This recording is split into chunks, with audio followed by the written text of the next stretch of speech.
Craig the Marketing Apprentice here. Are you looking for a fresh perspective on running a business? Are you starting your own, or yours is just going through a rocky patch? Well, Lee, the MD for VaporClean, brings you the Herding Cats podcast to give you not just his own experiences, but experiences of his team and clients he's worked with. Today though, Ashley and Lee share their best experiences as leaders. And we won it, and my 3 Somalian lads all did somersaults in the middle of the course and all. Lee shares exactly the type of person you should look to employ. As we said a couple of episodes ago, I look for that attitude. Mm-hmm. Ashley draws the line. There's my line. That's as far. You can't push me no more. You've got to. Have you got any secrets to recognising those little wins? I'm not telling you my secrets. All that and more in today's episode of the Herding Cats podcast.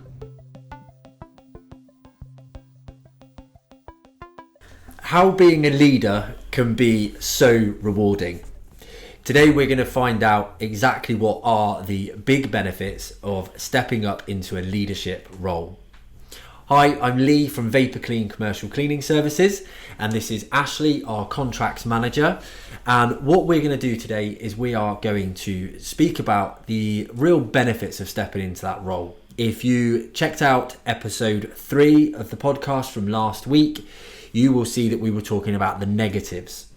This week in episode 4, we want to give some balance and talk about exactly what the positives of being a leader really can be. If you listened to last week's episode 3, you will see that there was a lot of negative there, but there are also some positives, and it is possible for it to actually be the best part of your job.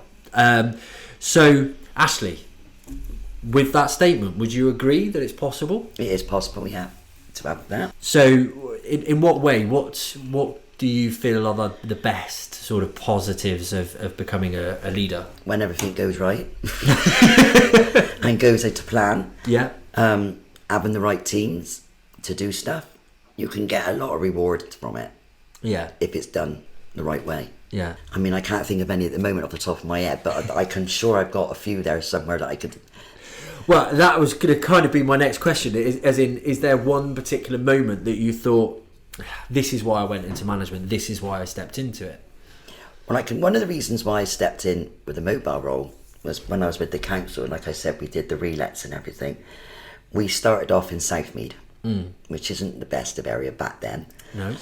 And because myself and the girl I worked with did such a good clean, we won them all in Bristol.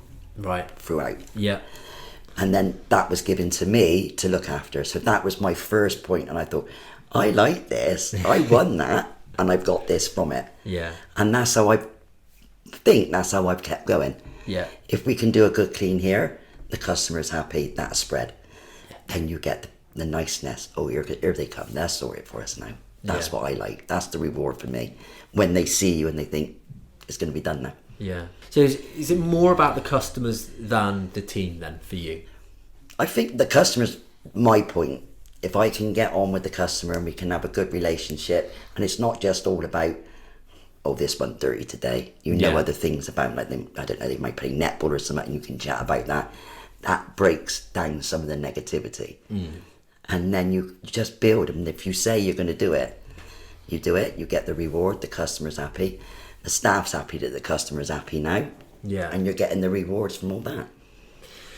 And I mean, again, going back into sort of my story, I never planned to be a leader, to lead a team. You know, I started VaporClean very much as I want to earn a living doing things my way. You know me. Yeah. I do. I like to do things my way. Yeah. So that's how I sort of set out, and I kind of fell into the management. You know, it's that industry, you can only do so much. Yeah. And there was a very big realization for me that I can't do everything and maintain a good future. If anything happens, I'm done for, essentially. So, but what made you obviously took a very different path. What made you step into management? What was that, you know, was it just organic progression? You just saw it as, well, actually this is different, this is new? Yeah, there is that. It is different. Like, wasn't never money orientated, because that would never make me do a job that I don't feel that I want to do. Yeah. And I think with this, I started off where I did, and I just wanted to see where I could go. Yeah. And how far I could go and what I could learn from that. And that's why I just kept going up the ladder. Yeah. I don't know whether I want to come back down at this place moment. Hopefully that's just because you're on the podcast, not What is your... So we talked about in the previous episode about how you've obviously progressed some people on, sort of helped them move up the ladder as well. But what's your actual best memory of being that, inner leader and leading a team itself? I started really because that's a different sort of way how I would lead to how you would lead, if that makes sense. Because what do you mean by that? Because with the council, it was all sort of laid out for you. This is what they want. This is how you're going to do it. Right. So you never really... I think the best one would have been for me was we had the old Colston Hall and they were building the new side. And we were told that if we did a good clean on the old side, we would win the new side. Yeah. And we won it. And my 3 Somalian lads all did somersaults in the middle of the Colston Hall. But it's different to... I felt proud for them. Yeah. And I thought, I've got a good team, we can go forward. But it's such a different way of cleaning where I've come from to where you are. It's done on the same sort of scenario, but I think it's totally different experiences. Yeah, but I think actually that story you've just said there, that relates to exactly what my win would be. So for me as a leader, and don't get me wrong, I'm a salesman at heart. Yeah. There's very few better feelings than getting that big sale. I love closing a deal. I love knowing that we have delivered what we've said we're going to deliver and we've got a really happy client. That's one of the best feelings in the world as well, and those two feelings are right up there.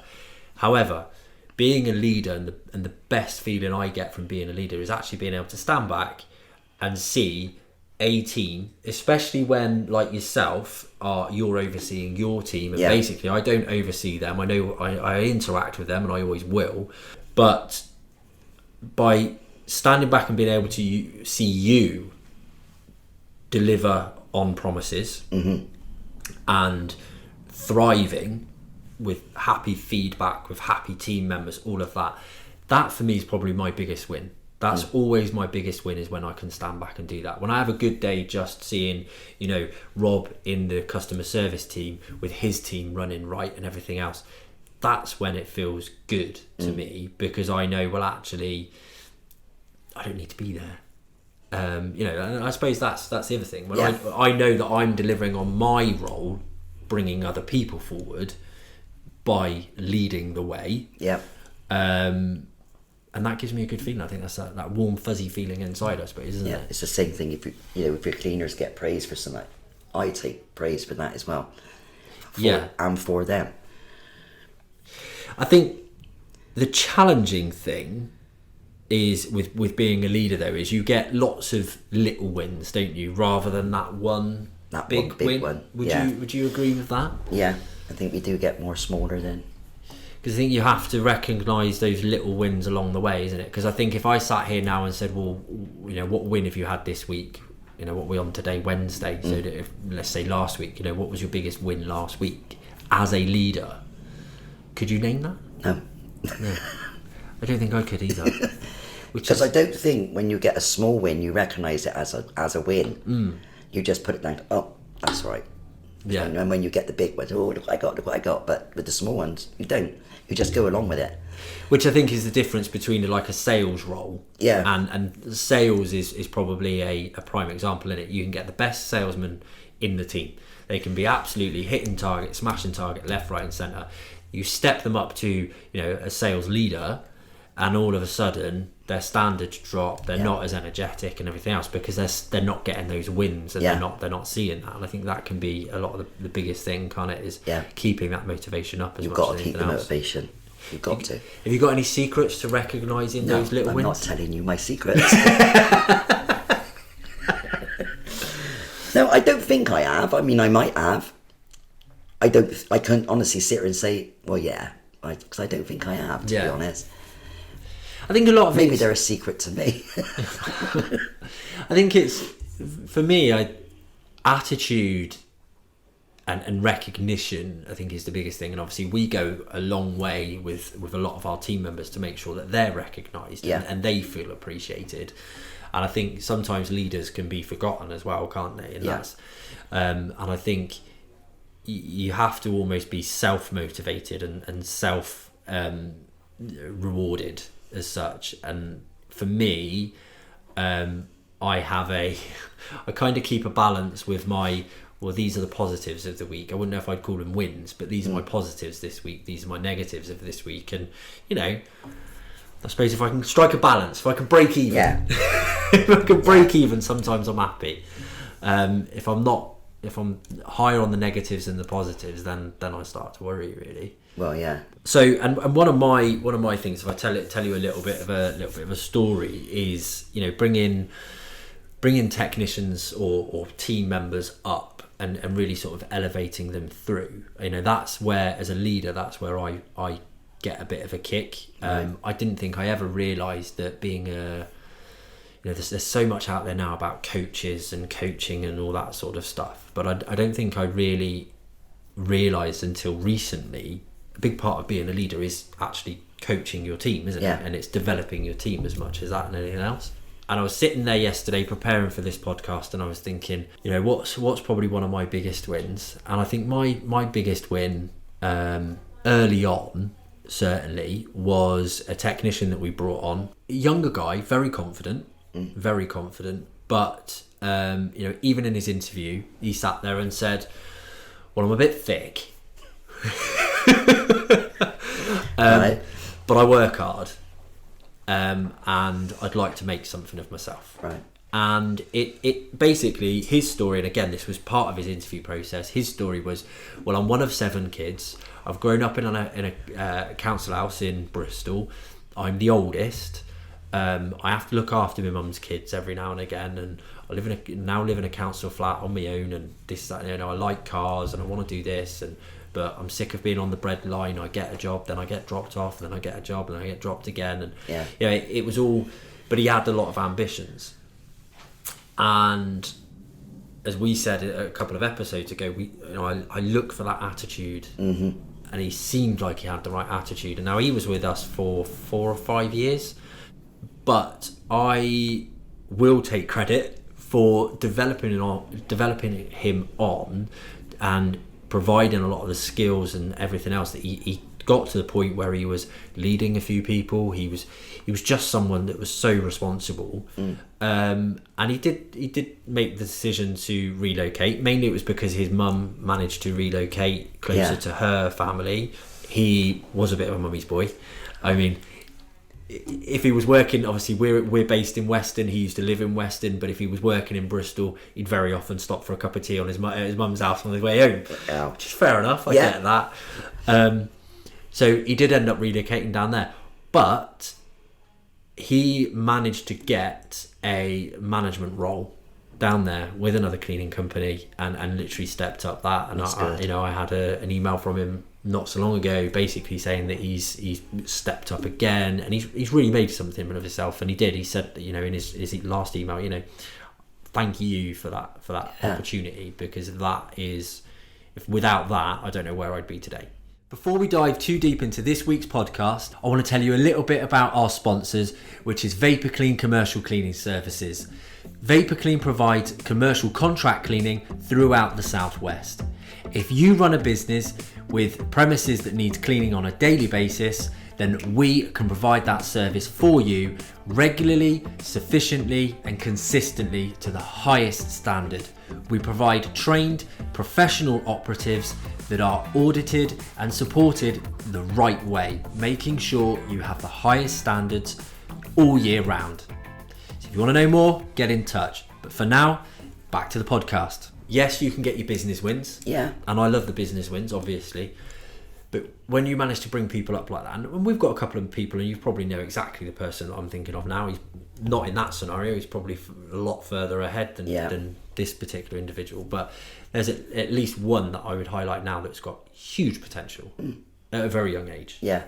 And I suppose that's where me as a leader, I suppose I have a bit of a soft spot because I see people, I see myself in some people, Yeah. and I think, with the right opportunity, with the right development.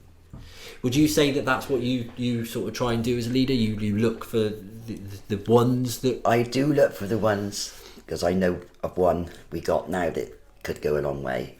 And even back then, I had a Somalian young lad. He was 19, couldn't speak English. He wanted a job, and all he could say was yes, no, and thank you. And I spoke to my manager, 70 you, have a go. So I did. Yeah. And through watching Rosie and Jim and all the children's programs, he learnt English. Really? He did his MVQ in cleaning. Yeah. And then he was my assistant. And I did that in 10 years with him. Yeah. Bit by bit. And I love it. If there's somebody, I'll go on the end of the earth to help you get what you want. Yeah. If I think you've got it in you. Because bringing them up through the job is easier than just getting somebody in, I feel. If you've got somebody there, invest in them. Yeah, I couldn't agree more. And actually, we had a conversation earlier in the week. We've got a couple of people that actually don't drive, and that's the downside, isn't it? Mm-hmm. In the industry, especially sort of in our business, we're very spread out. Yeah. And I think you've got to try and find ways that you can develop those people on, and sort of look at how you can. It is helping the business as much as it's helping the person, but it is how you can help people on as from that as well. And I suppose it's knowing also when you do that you need to step back and appreciate that win, isn't it? Yeah. As much as anything Yeah, else. you've got to. Yeah. You've got to. So what sort of feeling do you get as a leader? What keeps you motivated when you're leading a team? I don't know. You don't know? What keeps... I don't know. I just... If I can see it coming to the end and it's going to be what I want it to be, that motivates me. I don't know what I mean. It's like if we are cleaning something and I can see the end result, but they can't. Yeah. In the cleaners sort of thing. And I'm saying to them, just do it this way. And then, bang, there it is. And I get a massive thing to see something so bad that can look so good. And I just think, I don't know, it's just there. I get confused with what I'm on about sometimes. But I don't know really. I've never really thought of things like that.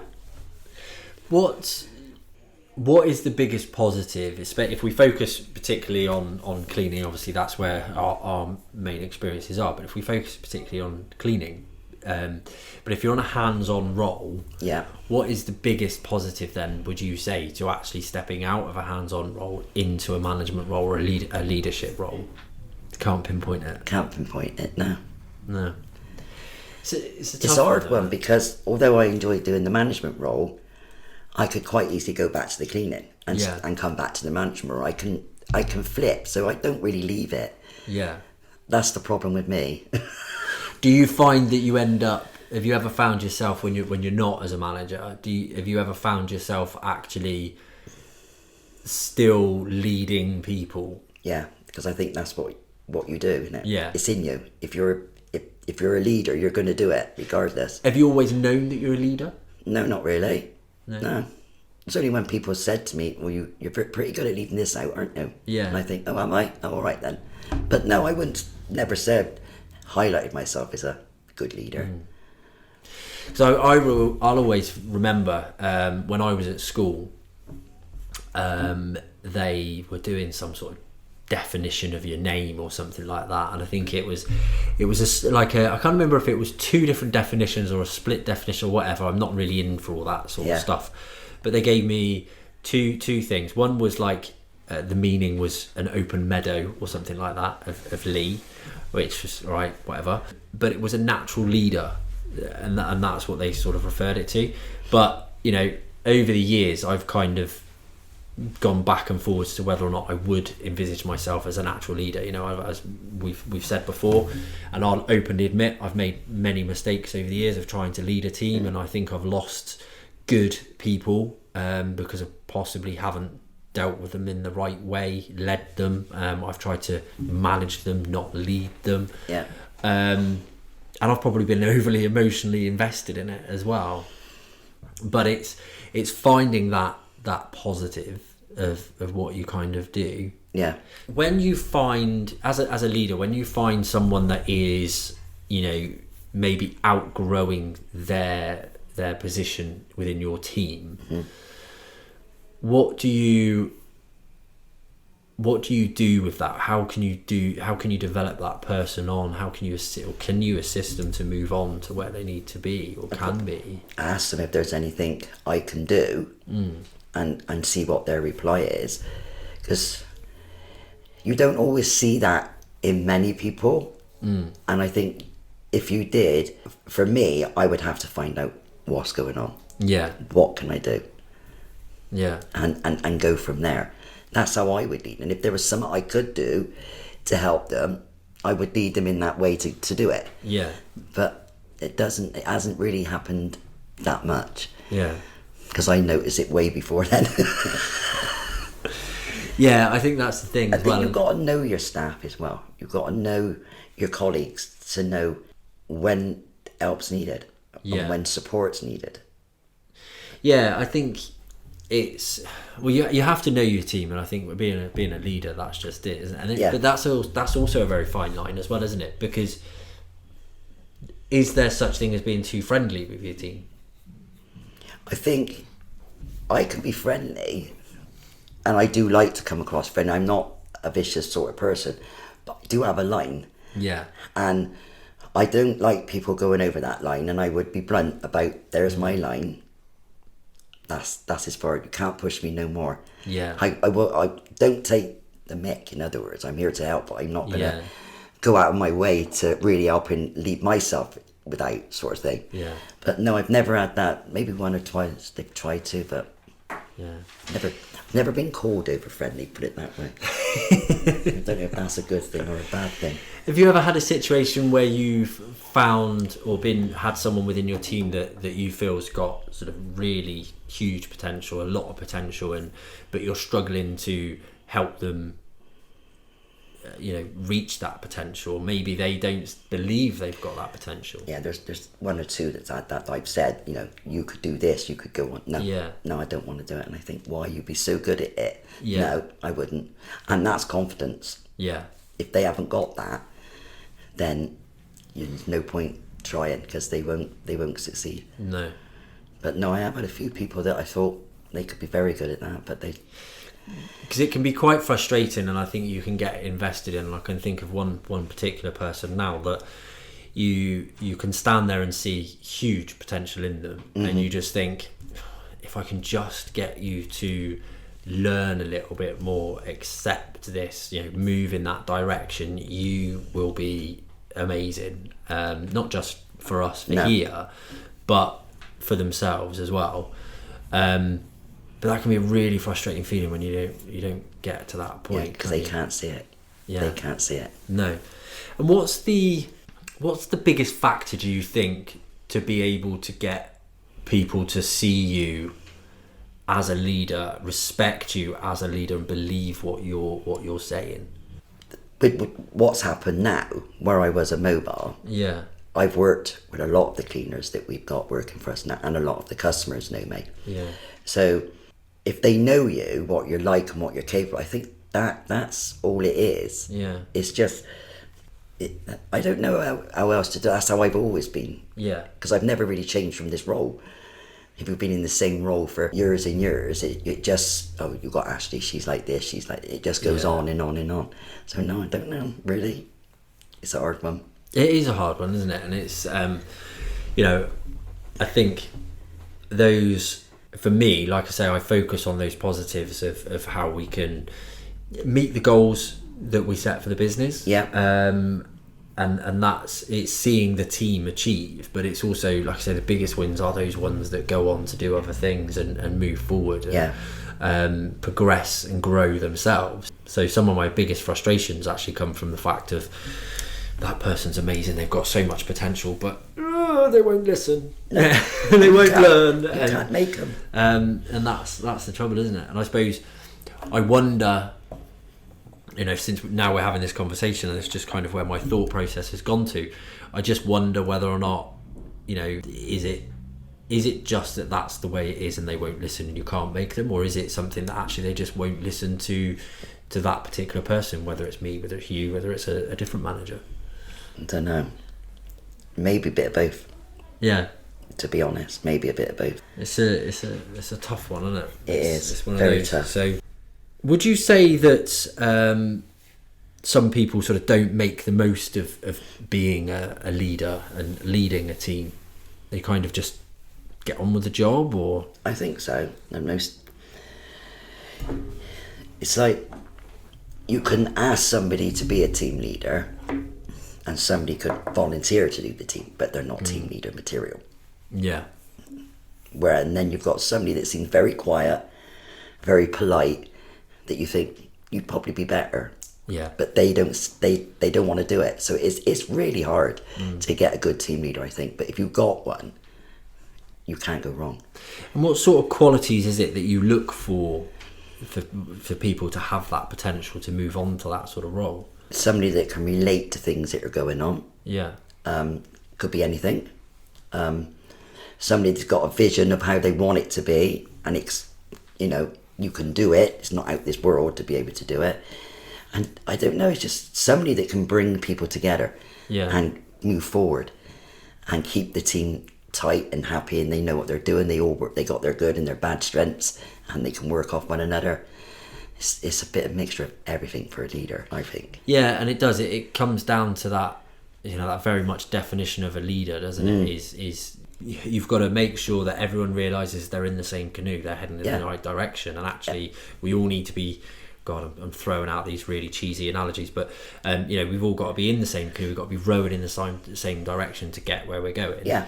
Keeping someone positive. Yeah, we all have bad days, but if you can pick them back up and keep them going forward, and again, I think that is part of the best feeling. Yeah. Knowing that, well, you've done that, you've achieved that, and you've hit whatever goal it might be. Sometimes it's just getting through another week, or a day, or a day, or an hour. Exactly that. Yeah. Yeah. Brilliant. So, well, thank you very much, Ashley. There we have it. That is how being a leader can be so rewarding. Thank you very much once again for watching, listening, however you're consuming the podcast here today. Please do leave us a review or rate us on whatever platform you're watching. And if you would like to see more, subscribe. We are releasing a podcast once a week, every week. And if you want us to discuss a particular topic, then please do leave a comment for us to have a look at. Thank you very much, and we'll see you next week.